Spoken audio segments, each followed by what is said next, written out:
O que é que leva alguém a atravessar um oceano inteiro por causa de um clube de futebol? Bem, é precisamente essa a história que vamos explorar. Uma paixão que literalmente não conhece fronteiras. A história de um francês com um coração que é completamente vermelho e preto.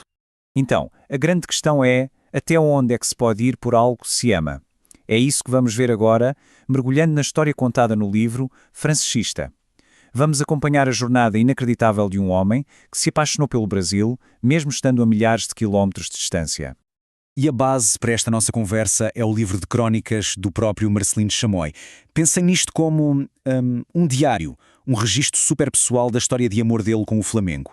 E não estamos a falar de um clube qualquer, estamos a falar do gigante brasileiro que move paixões de milhões de pessoas.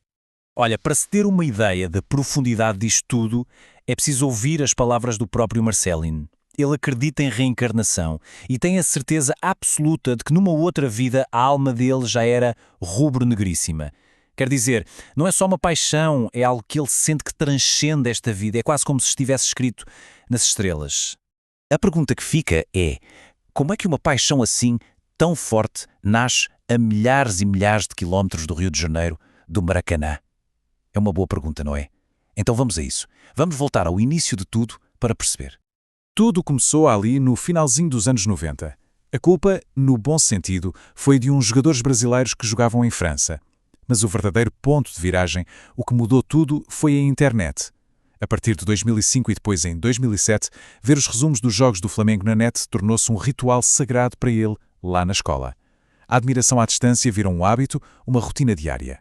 Mas claro, uma paixão assim tão grande não podia ficar guardada só para ele. O que começou como algo solitário, de repente, transformou-se em algo muito, muito maior, numa verdadeira comunidade, toda unida pelo mesmo amor. E a forma como isto aconteceu é a cara do nosso tempo. A criação de um consulado oficial do Flamengo em Paris começou com um tweet. É isso mesmo. Um utilizador lançou a ideia no Twitter, o Marcelino viu, topou na hora e, de repente, estranhos com a mesma paixão juntaram-se e assim, em setembro de 2019, nasceu oficialmente a FLA Paris. E esta comunidade é feita de histórias incríveis e super diversas. Como esta, por exemplo. Um pai americano que começa a torcer pelo Flamengo só para picar a família brasileira da esposa. E o filho acaba por herdar essa paixão. Isto mostra perfeitamente como o Flamengo consegue unir pessoas de origens e com histórias completamente diferentes. Ok, então o Marcelino acaba por se mudar para o Rio de Janeiro. A paixão era tanta que ele fez as malas e foi. E lá, no coração do flamenguismo, a sua jornada como adepto estava prestes a chegar ao clímax, ao ponto mais alto de todos. E ele não foi para o Brasil só para ver jogos. Ele tinha um sonho, uma missão quase. O grande objetivo de vida dele era conhecer pessoalmente o seu maior ídolo de todos, a lenda, o Zico. E quando ele finalmente consegue, o título da crónica que ele escreve sobre esse momento diz absolutamente tudo. Encontrei Deus. Nem mais nem menos. Isto dá para perceber o nível de admiração, a reverência quase religiosa que ele sente pelo Zico.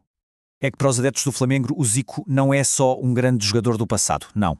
Ele é muito mais. Ele é o galinho de Quintino, é o nosso rei, é praticamente uma entidade, a personificação da alma e da história do clube. E ele mesmo diz, e a citação é clara, aquele dia, 18 de novembro de 2022, ficou marcado para sempre na história dele.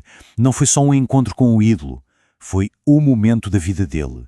O dia em que, nas palavras dele, ele encontrou Deus. É de arrepiar, não é? Mas o mais interessante é que esta paixão não fica só dentro das 4 linhas do campo ou nas bancadas do estádio. Não. Vamos ver agora como esta comunidade, a FLA Paris, leva este amor pelo clube e o transforma em algo com um impacto real e positivo na vida de muita gente. Eles fazem isso apoiando diretamente uma associação lá em Niterói, no Brasil, chamada Amor ao Próximo. Ou seja, toda aquela energia, toda aquela paixão que eles têm pelo Flamengo é canalizada para ajudar quem mais precisa. É a prova de que o amor pelo clube pode e deve transformar-se em amor pelas pessoas. E o trabalho que esta associação faz, com o apoio da FLA Paris, é impressionante. Eles apoiam cerca de 800 famílias.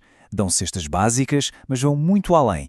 Dão formação profissional, apoio psicológico, jurídico, têm uma creche para mais de 100 crianças, atividades de desporto e arte. É um trabalho completo que realmente muda vidas. Então, para conseguirem o dinheiro para ajudar em tudo isto, o que é que eles fizeram? Organizaram uma rifa. Mas não era uma rifa qualquer. O prémio era o sonho de qualquer flamenguista. Uma camisola oficial assinada por todos os jogadores. E o mais genial disto tudo é o preço. Cada bilhete da rifa custava apenas 2,50 €. Quer dizer, tornaram a ajuda super acessível. Qualquer pessoa em qualquer parte do mundo podia participar e contribuir com um bocadinho para esta causa tão importante. É a união a fazer a força, literalmente. E tudo isto, a paixão, a comunidade, a ajuda ao próximo, acaba por nos levar de volta ao ponto de partida, àquela ideia da natureza profunda, quase espiritual, que esta ligação com o Flamengo tem. E há uma frase que resume isto tudo na perfeição. Uma vez Flamengo, Flamengo além da morte. Isto não é só um cântico de estádio, percebem? É quase um juramento. É a ideia de que este amor, este sentimento de pertencer a algo maior, não acaba. É para sempre. No fundo, a história do Marcelino e da Flapari é sobre isso mesmo. É um lembrete incrível de como uma paixão, quando é partilhada, nos pode dar um sentido de propósito, um sentimento de comunidade e, de certa forma, até um gostinho de imortalidade. E isso deixa-nos a pensar: que comunidade é que nos faz sentir imortais?